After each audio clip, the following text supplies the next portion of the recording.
Get ready. 3, 2, 1. Hello, my steppers and makers, and not forgetting my goal-driven teachers. Welcome to my YouTube channel. Once again, I want to say thank you to all my subscribers, the sharers, and the likers. I really do appreciate it. And if you are watching this video and you have not subscribed, please kindly click the subscribe button, like my videos, and share my channel with all your friends and family. I would really appreciate that. In this video, we are going to be looking at all things spelling, syllables, and more. You will learn the how and the why. Now, without wasting any more time, let's get started. First things first. Number one, we have to know how to pronounce the word. So, pronunciation. We need to know how to pronounce our spelling words given by the teacher. Being able to pronounce the word will make it easier for us to know how to break down the word into syllables, making it easier to remember the spelling. I'll go into syllables a bit later. We need to hear how our teacher pronounces the word because he or she will be the one conducting the spelling test. This will lessen the confusion when the actual test takes place. Remember, the teacher will probably say the word once, so you need to be on top of your game, my steppers. Number two, we have our syllables. Now, with syllables, my steppers, there are certain rules that we need to apply so that we know how to break down the word. Let's get into it. Now, what is a syllable? Syllables are smaller sounds that make up a word. Let's look at an example. The word poem. Poem has 2 syllables. When we clap the word poem, we get 2 claps. Let's try it together. Poem, poem, poem, poem. This clapping method, my steppers, is just one of many ways that we can use when we break down a word. There's plenty more. Number 1, a syllable must have 1 vowel sound. Now, my steppers, before I even say the following letters, I want you to remember that there's a difference between the sound the letter makes and the letter name. So for an example, let's look at the letter A. The letter A in the alphabet. However, when you say the sound, you say A for apple. A for apple. So my steppers, I am going to focus on the sound the letter makes. Okay, now remember, these are vowel sounds. Let's get started. For apple, E for elephant, I for ink, O for orange, A for umbrella. Okay, now let's look at the word poem. Remember, a syllable, so a single unit, has to have 1 vowel sound. So, po has the vowel sound O, and M has the vowel sound E. So, this is how we can check if we have correctly divided our word into syllables. Alright, my steppers, let's look at another example. We are going to look at the word important. Now, what is the first thing that we need to do? Let's try the clap method. Okay, let's clap together. Important. Again, important. How many claps? 3 claps, which means important has 3 syllables. Is that right, my steppers?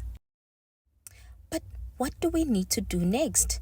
Now we need to check if each syllable has a vowel sound.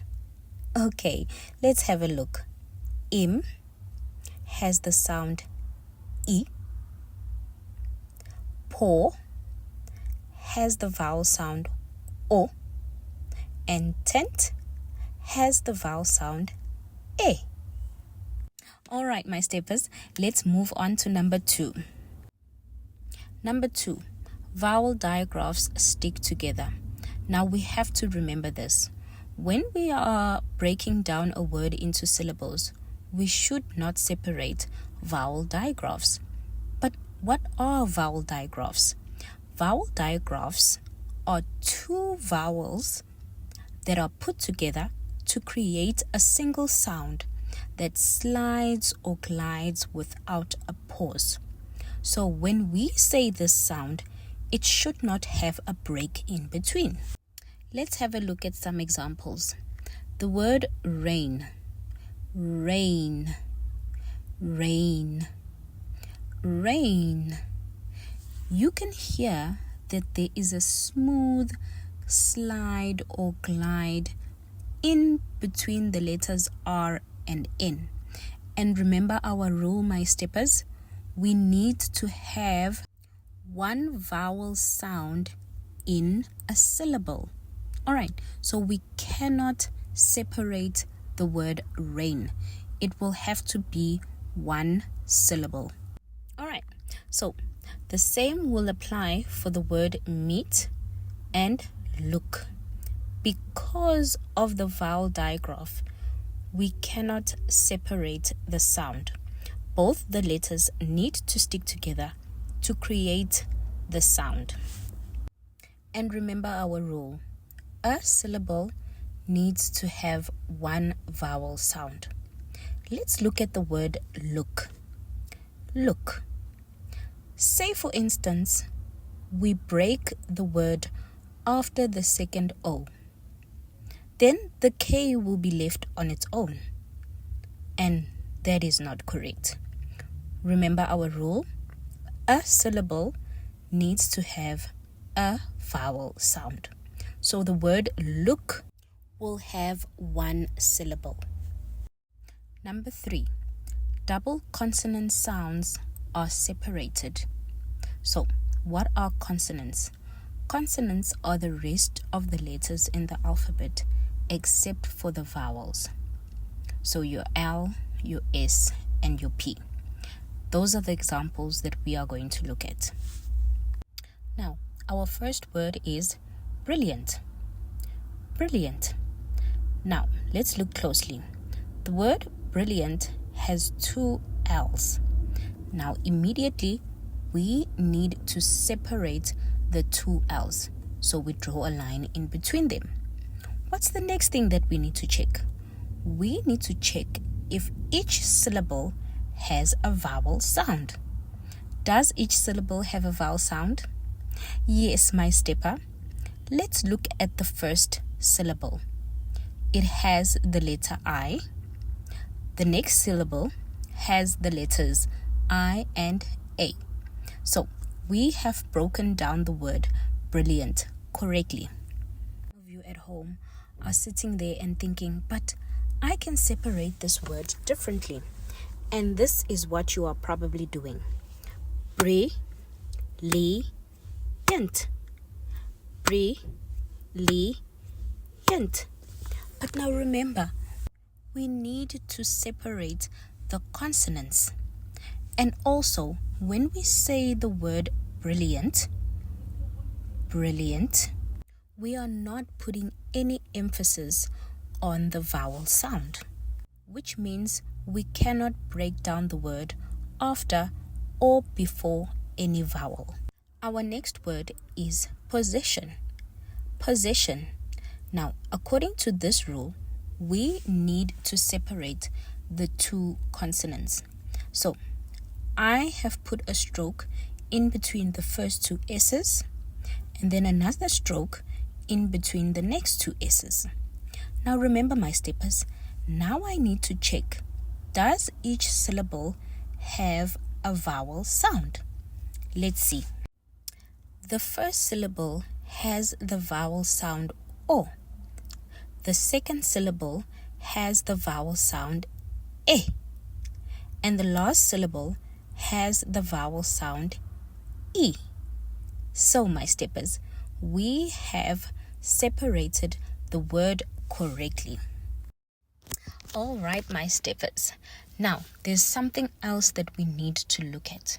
We have something called open syllable and closed syllable. Let's start with the open. Open syllable, it is a vowel that has a long sound. So let's look at the word poet. Poet. Po-et. Po-et.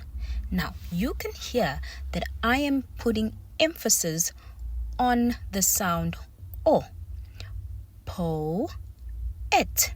So that means I need to separate the word after the O. Then we get an open syllable. The O and the E are vowels, but for this word, they do not work together to create a sound. They both have different sounds separately, so we need to separate them. Next is our closed syllable. Now this is a vowel that has a short sound, which means we don't put emphasis on the vowel sound. Let's look at the word sunset. Sunset. Now you can hear sunset. I am not saying sun. No, sunset. I am not emphasizing the vowel sound. This then means I have to close in the vowel sound with consonants. This is why I have put a stroke in between the N and the S. So, sunset has 2 syllables, and they are both closed syllables. Last but not least, my steppers, you need to know the meaning of the word. What is the meaning? It gives us an explanation of the word so that we can use it correctly. What can you do? You can use a dictionary to look up the correct meaning of the word. Create your own dictionary where you write down all the spelling words given by your teacher, and next to them you write the meanings. Write down your own sentences using the words. Use the word in your vocabulary as often as possible. Now, my stepper, when you know the meaning of the word, you are able to use it in everyday language. When you do this, you are able to recall the spelling of the word correctly. Let's recap, my steppers. Number 1, the first thing you need to do when you are given those spelling words is to learn the pronunciation. Number 2, you need to know how to separate the word into smaller units called syllables. Lastly, you need to know the meaning of the word. When you use the word in your everyday vocabulary, you can envision the word and it becomes easier to remember it. I am going to leave a link in my description for you to download this very page. What you can do is to ask your parents to please print it out for you. At the top, you can just write spelling, and then you write down the 3 things that you need to know when you tackle those spelling words. Here's another quick quiz that you can do at home. I am also going to leave a link for this page. You can go back, listen to the video again, and then try and complete this quiz. Remember, you have to break down the following words into syllables. Good luck, my steppers. I know that you will do well. Thank you for watching this video. Please don't forget to subscribe, like, and share. See you on the next one.